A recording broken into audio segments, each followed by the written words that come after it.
ओम शांति। आज 18 अप्रैल 2025 के महावाक्यों के मनन चिंतन में प्यारे मीठे बाप दादा ने कहा कि स्वयं पे रहम करना है। बाप जो मत देते हैं उस पर चलना है, जिससे हमें अपार खुशी रहेगी और माया के श्राप से बचे रहेंगे। इसी श्राप को लेके आज प्रश्न उत्तर में भी यही है कि उसका श्राप क्यों लगता है। तो इसमें बताया उत्तर में कि बाप और पढ़ाई का निरादर करने से। तो बाबा की जो श्रीमत हमें मिलती है उसका पालन करना है। तो मुख्य श्रीमत है अपने को आत्मा समझ परमात्मा शिव बाबा को याद करना, और इन ज्ञान रत्नों का भी निरादर करते हैं, ध्यान नहीं देते हैं, पढ़ते नहीं हैं, मनन चिंतन नहीं करते हैं।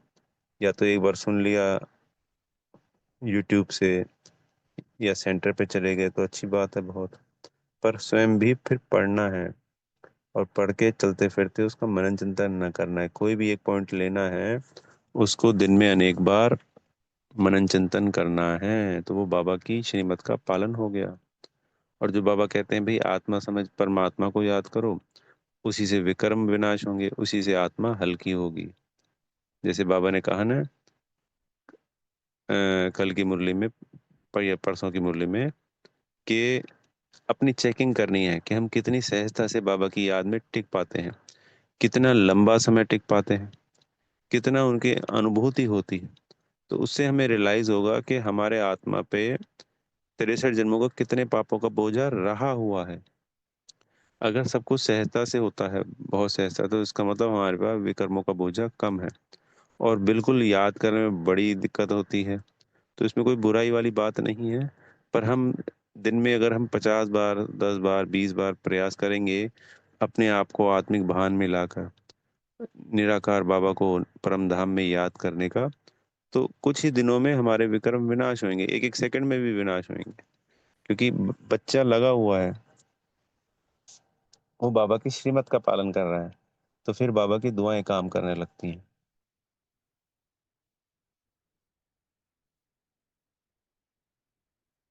फिर इसी में दूसरा पॉइंट था कि आसुरी चलन चलेंगे, दैवी गुण धारण नहीं करेंगे, तो अपने पे बेरहमी करते हैं, तो फिर बाबा की दुआएं नहीं मिल पाती हैं और वापस और डिस सर्विस हो जाती है, जिससे बददुआ मिलने से बुद्धि को ताला लग जाता है, क्योंकि बाबा के दिल पर नहीं चढ़ते हैं। तो हमें कोई भी आसुरी चलन क्या हो गया, जैसे क्रोध हो गया, काम क्रोध लोभ मोह अहंकार, ये मोटे मोटे तौर पे तो जल्दी से छूट जाते हैं, पर हमें अटेंशन देकर हमेशा इनसे बचे रहना।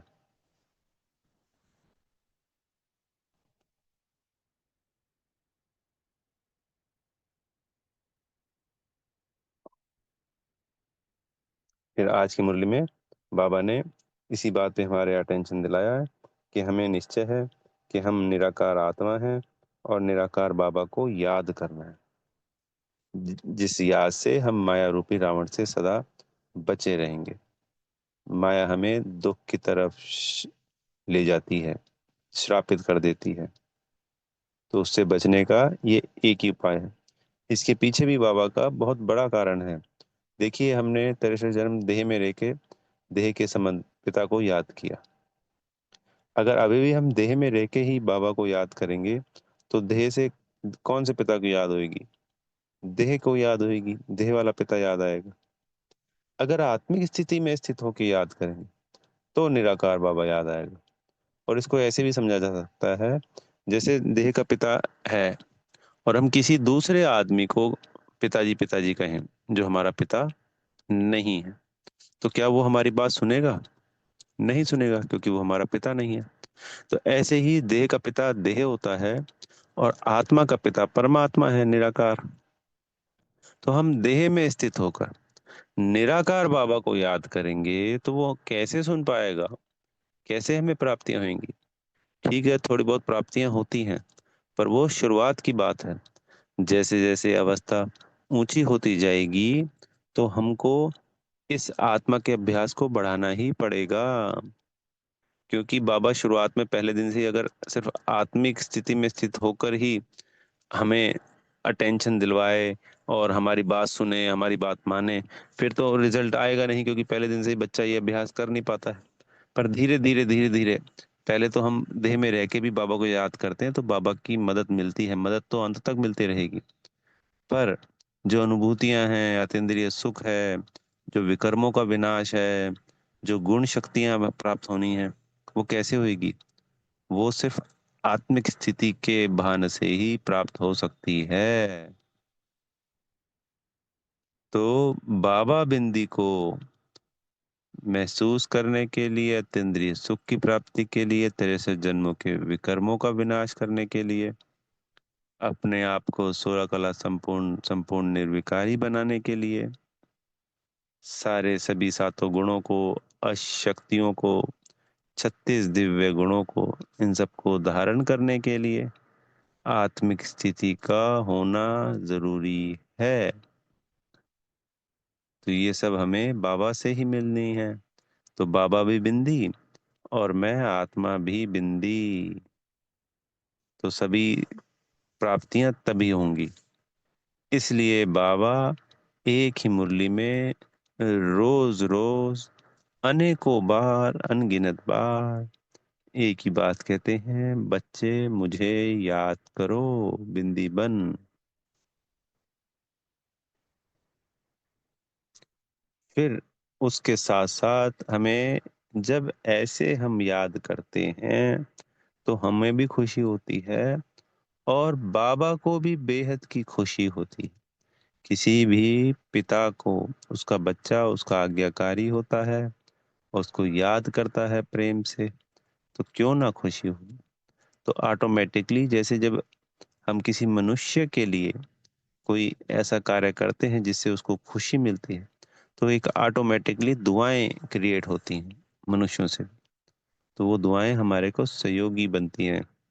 इसी तरीके से जब बाबा की श्रीमत का पालन करेंगे तो बाबा की खुशी से, सर्वशक्तिवान परमात्मा की खुशी से जो दुआएं क्रिएट होंगी तो कितनी मदद करेंगी, ये हमारी कल्पना से परे है। तो बाबा ने आज बताया, कहावत याद दिलाई, प्रभु की आज्ञा सिर माथे। ये प्रभु की आज्ञा के लिए भी है, और एक संसार में भी कहावत है कि सदगुरु की आज्ञा सिर माथे।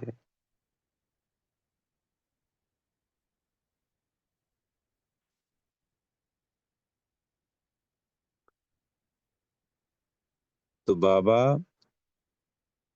हम हमने सभी बुद्धिवानों की बुद्धि है, बुद्धिवानों का बुद्धिवान है, तो उनकी आज्ञा का पालन नहीं करेंगे तो बुद्धि को ताला लग जाएगा, और इस ताले को खोलने वाला एक बाप ही है। तो उसके लिए उनकी श्रीमत पे चलना बेहद जरूरी है। तो हम स्वयं ही स्वयं का कल्याण करते हैं।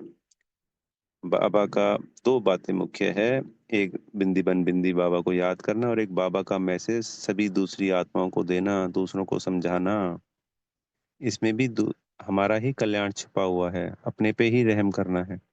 जैसे देखिए, हम छोटा लौकिक परिवार होता है, अगर फीमेल का चोला है तो क्या करते हैं, बच्चों के लिए, माता पिता के लिए, बहन भाइयों के लिए, आस पड़ोस के लिए करते हैं ना कोई सेवाएं दिल से, कि सब खुश रहें। कोई नाम की खातिर, कोई जैसे बिजनेस करते हैं, या कोई भी तरीके से धन कमाते हैं पुरुष चोले में, तो दोनों चोले में आत्मा को कर्म करना है, आत्माओं के साथ जुड़कर। तो उस परिवार को, समाज को, देश को जोड़ के चलते हैं। जैसे प्रधानमंत्री है या राजा है तो पूरे देश को लेके चलता है, और कोई परिवार वाला आदमी है तो आज नहीं, आज से 50-100 साल पहले 100-200 लोगों का भी परिवार होता था, सारे कुनबे को साथ लेके चलता था एक ही आदमी।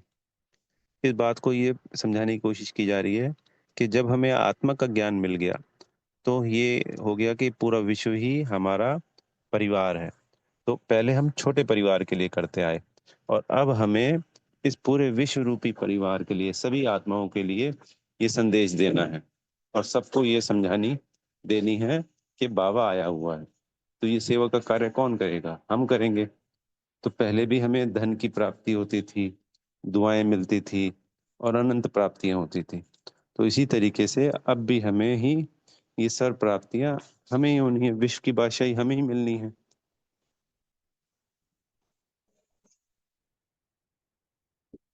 तो अब तो पूरा विश्व ही परिवार है, तो लौकिक परिवार का भी पालना करनी है और विश्व की सभी आत्माओं को भी कल्याण के निमित्त बनना है, जितना भी हो सकता है। बाबा ने कहा कि जैसे हम किसी को मैसेज देंगे तो वो जाके फिर औरों को मैसेज देगा, और यहाँ पे यज्ञ में अंत समय तक जो सभी धर्मों के हेड हैं वो आएंगे और ये इतना मैसेज लेके जाएंगे कि स्वयं को आत्मा समझ उस शिव बाबा को, परमात्मा को याद करना है, जिससे उनके 63 जन्मों के विकर्म, जितने भी उनके जन्म है, हम 63 जन्मों की बात करते हैं, उनके 63 नहीं होते, सभी धर्म पिताओं के अलग अलग जन्म होते हैं। तो उनके वो जो विकर्म विनाश होंगे तो फिर वो अपने ही द्वापर और कलयुग में अपने धर्म में आएंगे, अपने धर्म की स्थापना करेंगे, क्योंकि वो आत्मा यहाँ से प्योर होके जाती है, शक्तियां लेके जाती है, ज्ञान नहीं लेती है, ये रोज पढ़ाई नहीं पढ़ती है, क्योंकि पढ़ाई पढ़ने से सतयुग में आ जाते हैं। सिर्फ अपने को आत्मा समझ परमात्मा को याद करते हैं, स्वयं भी करते हैं और अपने साथ औरों को भी करवाते हैं वो। तो जो जो इस बात का पालन करते हैं, उससे उनको अपने कुल में सर्वोच्च पद की प्राप्ति होती है। तो राजाई भी मिलती है द्वापर कलयुग में उनको, और धर्म स्थापन भी कर पाते हैं। तो ये बात भी पापा ने आज पॉइंट हमें बहुत सुंदर पॉइंट क्लियर किया।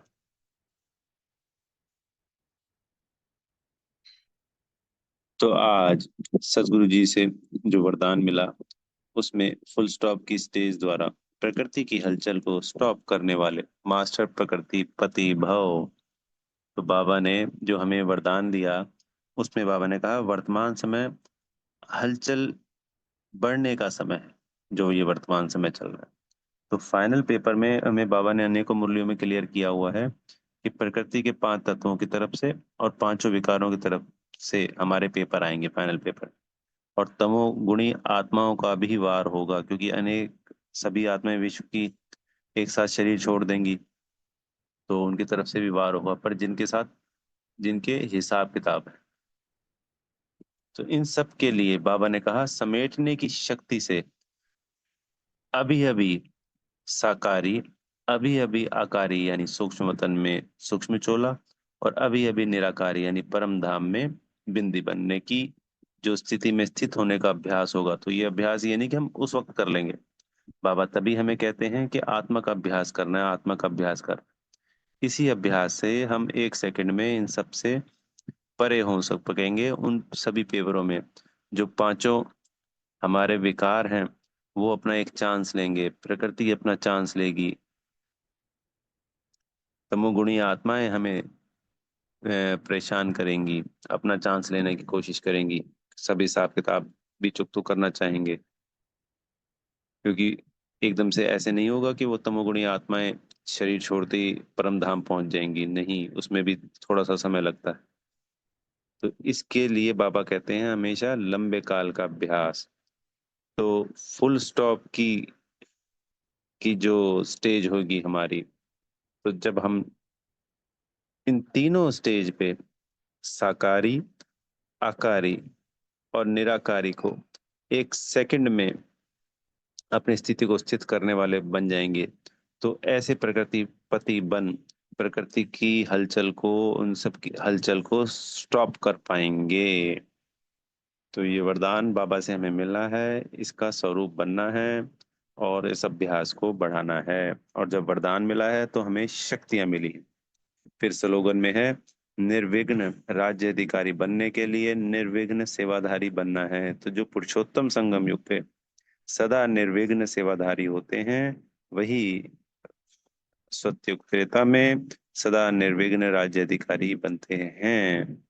आज के कंबाइंड स्वरूप के अव्यक्त इशारे में कि सदा यही स्मृति रहे कि मैं उस सुप्रीम रूह के साथ कंबाइंड हूँ। रोज बाबा यही हमें कहते हैं, पर उसके लिए हमें क्या संकल्प क्रिएट करने हैं आज है कि वह सुप्रीम रूह मुझ रूह के बिना नहीं रह सकती, और मैं आत्मा उस परमात्मा के बिना, मेरे शिव बाबा के बिना नहीं रह सकता। हम दोनों अलग कभी हो नहीं सकते।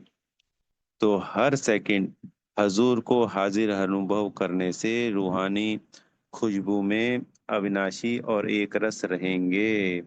तो बाबा मेरे बिना नहीं रह सकता और मैं बाबा के बिना नहीं रह सकती, हम दोनों सदा कंबाइंड है। इस संकल्प के साथ हमेशा अपने आप को उनके साथ कंबाइंड अनुभव कर अनंत अनुभूतियों की अनुभूति करनी है। अच्छा, ओम शांति। बेहद का धन्यवाद मेरे प्यारे मीठे माता पिता का, बाप दादाजी का, आप सभी आत्मा भाइयों का दिल से बेहद की शुभकामनाएं, शुभ भावनाएं कि फुल स्टॉप की स्टेज द्वारा प्रकृति की हलचल को समाप्त करने वाले सभी आत्मा भाई मास्टर प्रकृति पति बन गए हैं। दिल से बेहद की शुभकामनाएं। ओम शांति।